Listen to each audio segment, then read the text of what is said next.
turning your Bibles to Psalm 52. That's going to be our starting point. But we're going to read it quickly at the beginning and then go elsewhere in the life of David, and then we will come back to it at the end and read it again, but working through it with a better understanding, I hope.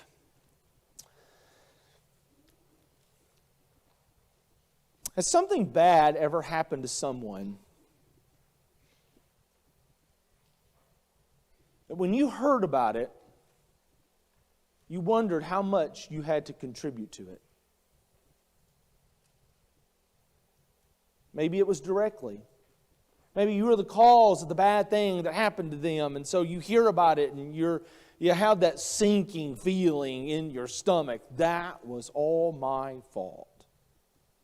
Or maybe you hear about something that's happened to someone else and it's bad and it's devastating to them, and you wonder, did I contribute to that at all? What do you do in those moments? What do you do when the thoughts are going through your mind? I contributed to this. That's the basis for Psalm 52. When David hears news about something that's bad has happened, he is thinking to himself, I contributed to this. And what David does is he writes this psalm to the Lord. What I'd like for us to do is read Psalm 52. It's very short. It's only 9 verses. And then we're going to go back to 1 Samuel chapter 21 and then work our way through the entire narrative and then come back to Psalm 52 with this newfound understanding. So let's begin reading. Psalm 52 verse 1. Why do you boast of evil, O mighty man? The steadfast love of God endures all day. Your tongue plots destruction like a sharp razor, you worker of deceit. You love evil more than good, and lying more than speaking what is right. You love all words that devour, O deceitful tongue. But God will break you down forever. He will snatch and tear you from your tent. He will uproot you from the land of the living. The righteous shall see and fear, and shall laugh at him, saying, See, the man who would not make God his refuge, but trusted in the abundance of his riches, and sought refuge in his own works of destruction. But I am like a green olive tree in the house of God. I trust in the steadfast love of God forever and ever. I will thank you forever, because you have done it. I will wait for your name, for it is good in the presence of the godly. To learn what David is talking about, let's go back to 1 Samuel chapter 21. In fact, actually, we need to preface all that by looking at 1 Samuel chapter 20. And I'm just going to summarize the 42 verses that are recorded there for us. But Jonathan has ascertained that his father Saul does indeed intend to kill David. And they have the meeting in the field where they pledge loyalty to one another. And there is an emotional moment with these two great warriors of Israel meeting together for what they realize will be the last time. And so from here, then, David goes on the run. And his first stop is to go to the city of Nob, and there he will go to the priest Ahimelech and seek help from him. So let's pick the reading up, 1 Samuel 21, verse 1. Then David came to Nob, to Ahimelech the priest. And Ahimelech came to meet David trembling, and he said to him, Why are you alone, and no one with you? This trembling that he is expressing really is a real fear. Perhaps one place that we can find something similar in the narrative of David is when Samuel goes to Bethlehem to anoint David the king. He is met by the elders of the city, and they are trembling, and they want to know, why are you here? He sees David alone, and what he sees troubles him. And so he asked, "Why are you here? Why are you alone?" And so David will say to Ahimelech, the priest, verse 2, "The king has charged me with a matter and said to me, 'Let no one know anything of the matter about which I send to you and with which I have charged you. I have made an appointment with the young men for such and such a place. Now then, what do you have on hand? Give me 5 loaves of bread or whatever is here.'" And so David goes to kind of reason with him for a moment. This is why no one's with me. The king. Yeah, the king. The king has sent me on a mission. He's told me not to tell anybody. That's why I don't have anybody with me. Because they don't even know. We haven't even unsealed our instructions yet. But when we get together, all of us will then know exactly what the king wants us to do. Yeah, that's it. And then he asks a very basic question. Do you have anything to eat? Do you have bread? Give me whatever you have. 5 loaves, that would be great. But notice verse 4. And the priest answered and he said, "I have no common bread on hand, but there is holy bread. If the young men have kept themselves from women." The priest says to him, as we'll read later, there's nothing else here. All I have is the 12 loaves of holy bread. You probably remember the way the King James translated that, the show bread, or the before the face of God bread. These are the 12 loaves that are in the tabernacle before the most holy place. And they represent the abundance of God's blessings to the 12 tribes. And it's the Sabbath day, and so this is the day where those things would be changed out. And they were supposed to be eaten by the priest on that day in a holy place. But the priest, Ahimelech, recognizes that something's going on here, and he needs to be helping the king. And maybe he's persuaded by David, maybe he's having a moment of consciousness. At least he's trying to halfway make it holy by saying, well, if the men have kept themselves from women, you can go back to Leviticus chapter 13, verse 18, where having sexual intercourse makes one unclean till the evening. And so he's attempting, maybe with that statement, to at least give this a semblance of holiness. And so David will answer, "Truly, women have been kept from us always when I go on an expedition. The vessels of the young men are holy, even when it's an ordinary journey. How much more today will their vessels be holy?" If you have imaginary friends, they can be just as holy as you want them to be, right? And so he's pleading with, yeah, I'm holy, they're holy, we're all holy. I'll take the bread. And so we keep reading. And so the priest, verse 6, gave him the holy bread. For there was no other bread there but the bread of the presence, which is removed from before the Lord to be replaced with hot bread on the day that it is taken away. Perhaps this one little statement tells us just how bad things are in Israel. The priests have nothing else to eat. There's no other food there but these 12 loaves of bread. And then the narrator says this, verse 7. Now a certain man of the servants of Saul was there that day. He was detained by the Lord. His name was Doeg, the Edomite, the chief of Saul's herdsmen. There is someone there who is lurking in the shadows. There's someone who just happens to be there. His name is Doeg, and he's an Edomite. Now the Edomites are descendants from Esau. This is Jacob's brother. The line of promise runs through Jacob and not through Esau. And the Edomites are descendants from Esau, and they will, throughout Israel's course of their history, kind of be their arch enemy, or at least someone who nips on their heels and sometimes takes them down, and sometimes is a bother, and sometimes we don't even know they're there. But they're the enemy of God's people. And here he is. He is called a servant of Saul, and yet he's detained by the Lord. commentators that I was reading says that was a very hard thing to translate, and there's really not sure exactly why he is detained there before the Lord at the tabernacle, but he is. And then there's that last statement. He's the chief of Saul's herdsmen. You may have a translation that says he's chief of Saul's shepherds.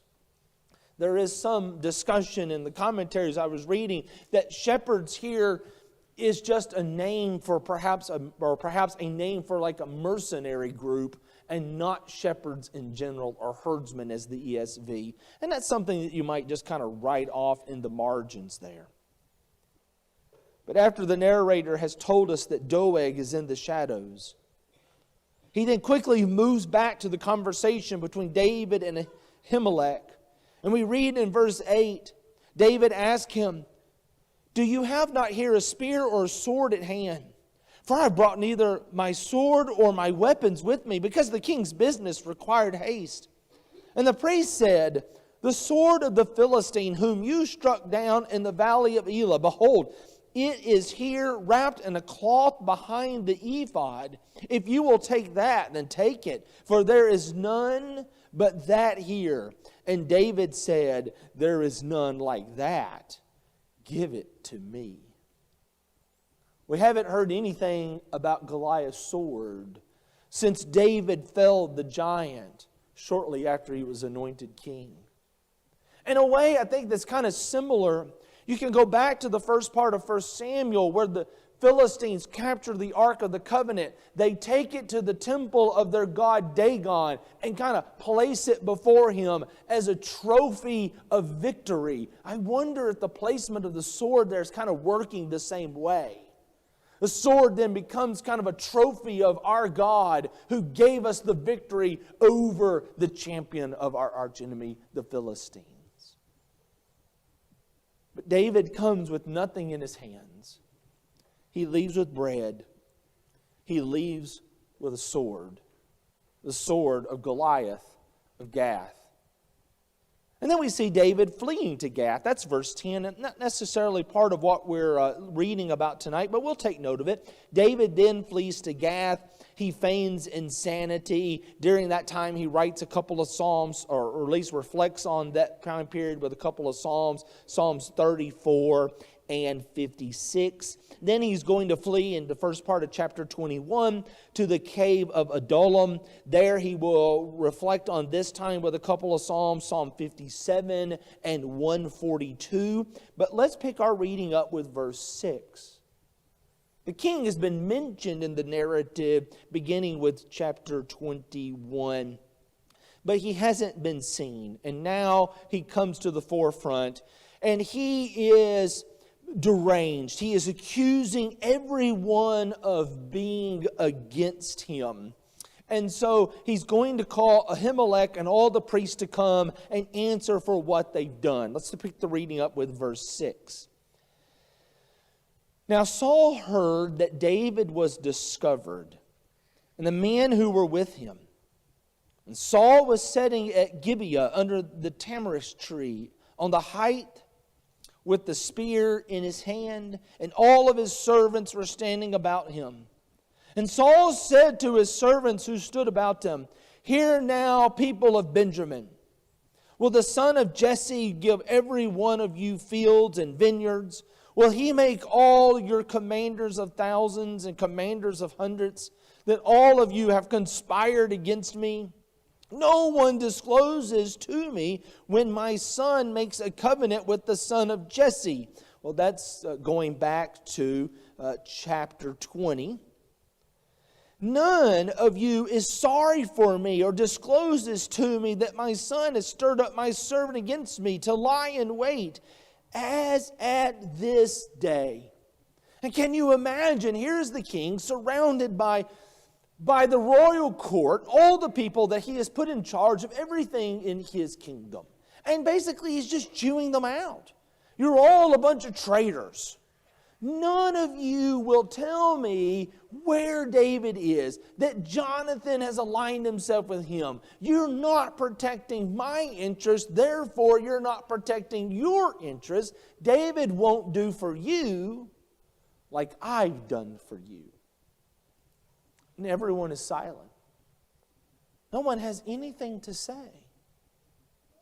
Because there is nothing to say to a madman when he's ranting. But Doeg will speak up. Let's pick up the reading again with verse 9.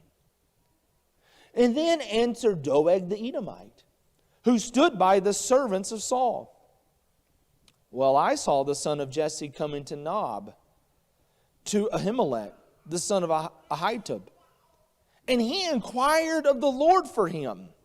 And he gave him provisions. And he gave him the sword of Goliath the Philistine.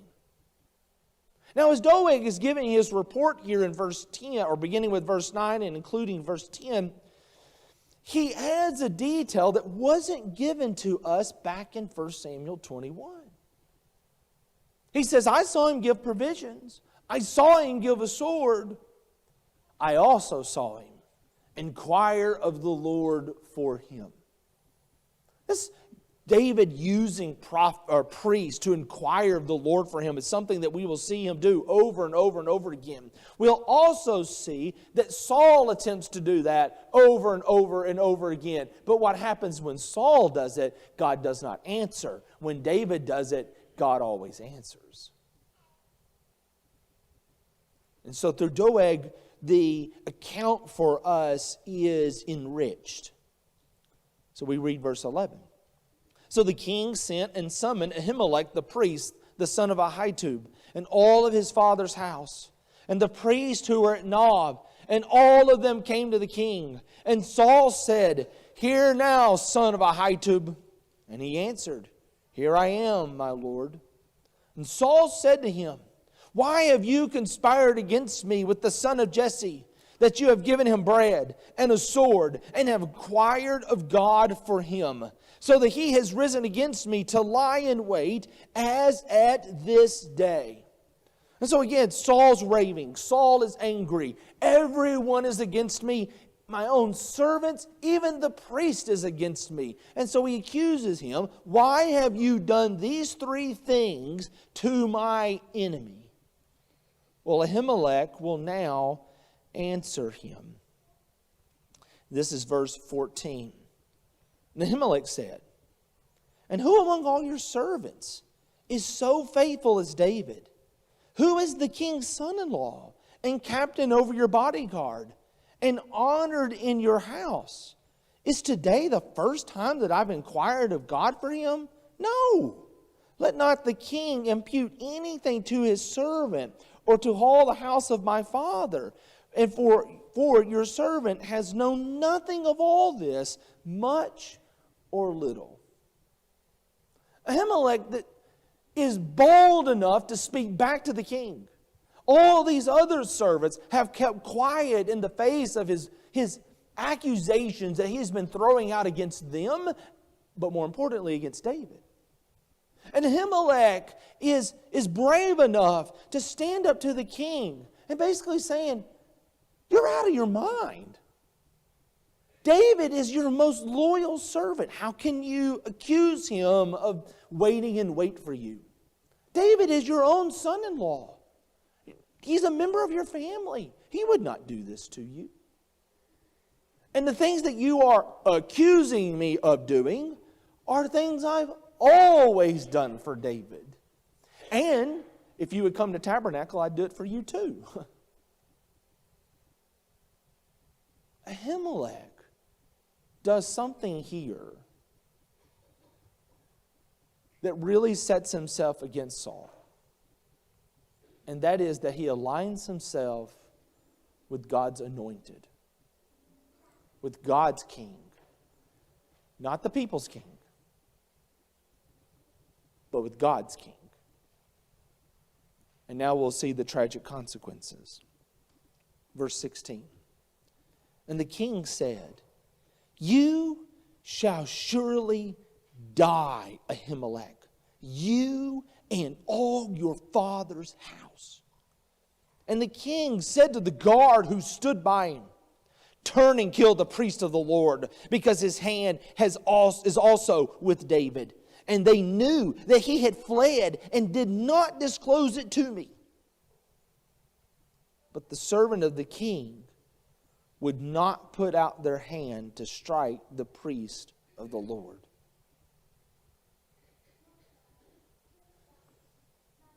When the historian is writing this, he knows the entire story.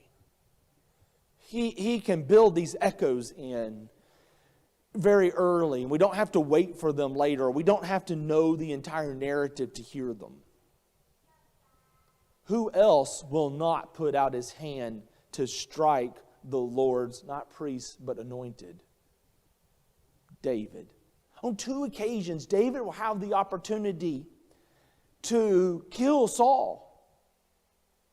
To actually do the very thing that Saul says, this is what David's planning to do to me, to kill me, to assassinate me, to implement a coup.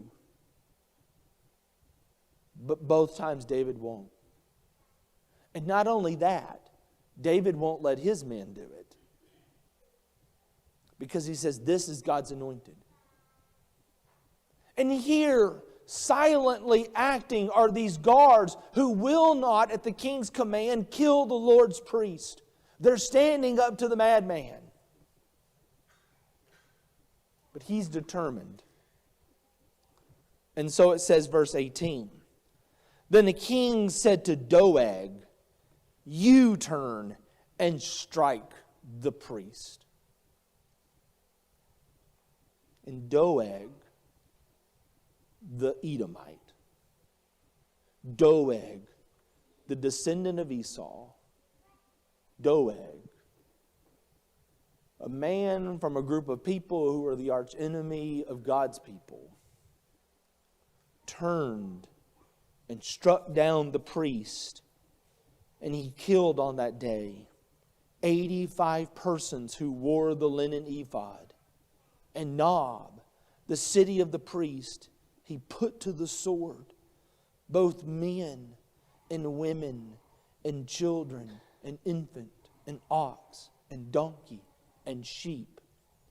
He put to the sword.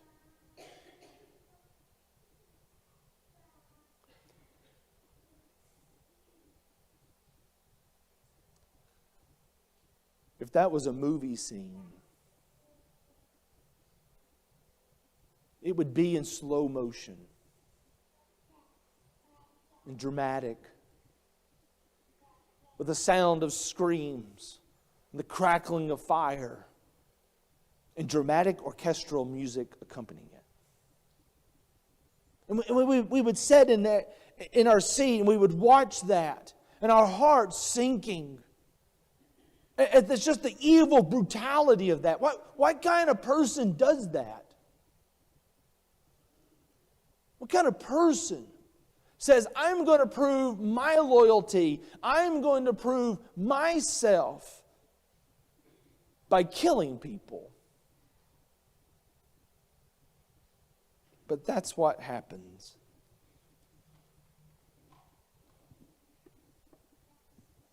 But we learn in verse 20. But one of the sons of Ahimelech, the son of Ahitub, named Abiathar, he escaped and he fled to David. And David said to Abiathar, I knew on that day when Doeg the Edomite was there that he would surely tell Saul, I have occasioned the death of all the persons of your father's house. Stay with me. Do not be afraid. For he who seeks my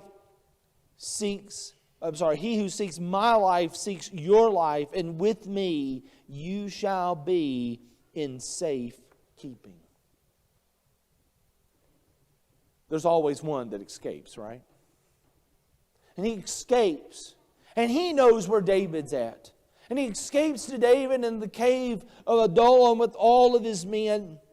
And he comes to David, perhaps dirtied from the battle, perhaps splattered with blood as his family was being killed and his friends and his neighbors. Perhaps he comes in that way that the Jews would mourn tragedy. He has torn his robe. He has scattered dust in his hair. Looking at him immediately, you know something bad has happened. And so the guards of the cave would have ushered him in immediately to David. And he probably falls down at David's feet, weeping and holding on to his king to tell him of the great tragedy that has happened. And then David says, I saw Doeg. I knew he was there. You see, the way it's presented for us back in chapter 21, the historian, the narrator just tells us Doeg was there. But now we learn David saw Doeg. David knew he was there. David knew that he would go back and he would rat him out. Maybe in the back of his mind, David's thinking, I should have done something about him. But he didn't. And now David says, I have occasioned the death of all the persons of your father's house. Abiathar has nowhere to go. So David says to him, stay with me. Do not be afraid of Saul or Doeg or any of his servants. Because they're seeking to kill me. And they're seeking to kill you. And now we'll band together. Because with me, God's anointed king, you will be safe. And maybe it was later that night. David sat down with his quill. And he sat down with his parchment. And he penned Psalm 52. A psalm that the inscription says, it's to the choir master. It's a maskil. It's a song of David. When Doeg the Edomite came and told Saul, David has come to the house of Ahimelech. And so David takes and opens his heart before God, asking God to do things on behalf of his people. And so the first part, in verses 1 through 5, we see David's grief and we see Doeg's condemnation. Why do you boast of evil, O mighty man? In my Bible, I got wide margins here. So next to mighty man, I just wrote Doeg. Why do you boast in evil, O Doeg? Can you see him coming from Nob back to Saul, back to the commanders who wouldn't even lift a sword to defend the honor of their king? And he's kind of bumping out his chest saying, look what I've done. Look what I've done. Who's the real servant of Saul around here? Not the servant of God, the servant of Saul. But David will say, in light of the boasting of evil people like Doeg, the steadfast love of God endures all day. Your tongue, speaking of Doeg, your tongue plots destruction like a sharp razor, you worker of deceit. Doeg, you love evil more than good and lying more than speaking what is right. Doeg, you love all words that devour, O deceitful tongue. But listen to what David says in verse 5. But God will break you down forever. He will snatch and tear you from your tent. Doeg, He will uproot you from the land of the living. And then with verses 6 and 7, David is going to have this eternal perspective, the long game, if you will. He'll say this to Doeg, or at least to God, about in face of Doeg's treachery. The righteous shall see and fear, and shall laugh at Doeg. Men like him saying, see the man who would not make his God his refuge. Doeg is not making God his refuge like David is. Instead, Doeg is making Saul his refuge. He's making the king and the popularity he can get from the king his entire hope in life. I do wonder if seeking a greater place in Saul's kingdom was what was behind all of this. Because Doeg trusted in the abundance of his riches. he sought refuge. The English Standard says he sought refuge in his own destruction. But there is a footnote that says it could read in his works of, or in his work of destruction. And so he is seeking refuge in this work of killing all the priests of Nob that makes him look good in Saul's sight. But all of this was an attempt to get to David. And so David will say, instead, my hope is in God, because I'm like a green olive tree in the house of God. I trust in the steadfast love of God forever and ever. I will thank you, that's God, forever, because you have done it. You've protected me. You've spared my life. I will wait for your name, for it is good in the presence of the godly.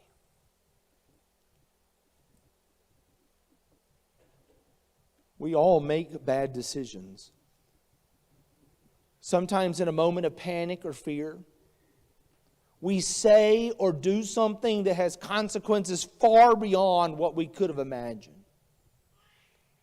When David went to Ahimelech, he could not have foreseen the tragedy that would unfold. But his reaction is what matters the most. He took responsibility for his part, and most importantly, he turned it to God. He knew that even though he had failed, God had not. Because the olive tree is known for its resilience and its longevity. It may lose a branch, but its roots remain deep. No matter what we face, we can be like the olive tree, firmly rooted in God's unwavering love and mercy. I hope that gives you something to think about this week as we go through our reading of the Old Testament. Psalm 52 will be a part of that. These are rich hymns of praise that are not just written in the good times of life, but they were also written in the bad times of life, and they reflect that. As we ended our lesson this morning, what kind of God are you? O God who forgives iniquity. We laid out an image of God, so the Father receiving the prodigal, that He is expansive in His grace and His mercy and His forgiveness for all who will come to Him. All who mess up in life like the prodigal, or all who really mess up in life like David. Wherever you find yourself on that spectrum, we have a God who loves us and receives us. If you have a spiritual need that you would like to bring to Him tonight, won't you come? While together we stand.